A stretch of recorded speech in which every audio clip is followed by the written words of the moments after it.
السلام علیکم نصرت اللہ والا جناب، آج ہفتے کو صبح 11:30 بجے یہ ہے جناب سفاری پارک کے سامنے سے میٹرو تک کا سفر۔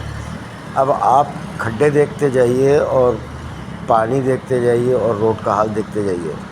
اب اس کی وجہ سے اتنے چھوٹے سے ایریے کو کور کرنے میں آدھا گھنٹہ لگا ہے۔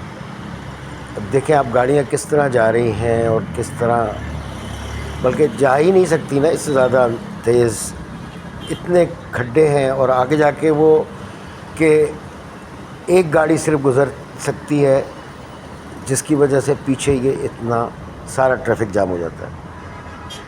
اب مزے کی بات یہ ہے کہ اربوں روپے کے فنڈز لگتے ہیں کہ جی روڈ بننے ہیں، چلو جی روڈ بن گئے، لیکن 2 چھینٹے پڑتے ہیں اور روڈوں کا یہ حال ہو جاتا ہے۔ کراچی میں جو بارش ہوئی ہے آپ کے علم میں کتنی ہوئی ہے، لیکن یہ صرف اس جگہ کا نہیں، سارے شہر کا یہی حال ہے۔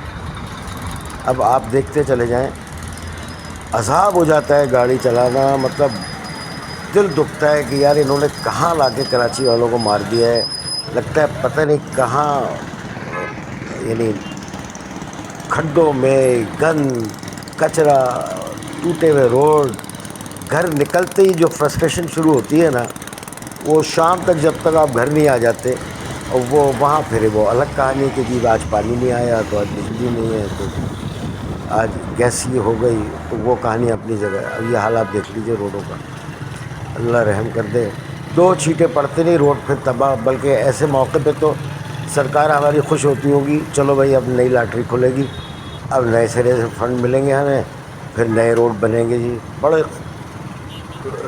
خوبصورت طریقے سے جناب وہ لیپا پوتی ہو جائے گی، اور 4 دن میں اس کا بیڑا غرق۔ عذاب ہو جاتا ہے، عذاب ہو جاتا ہے، اللہ تعالیٰ معاف کر دے ہمیں۔ یہ دیکھیے اب یہاں ایک گاڑی سے بڑھ کر جا ہی نہیں سکتی گاڑی۔ اب اس کی وجہ سے کیا ہے، پیچھے 3 میل 4 میل جو ہے وہ روڈ اسی طرح جام چل رہا ہوتا ہے۔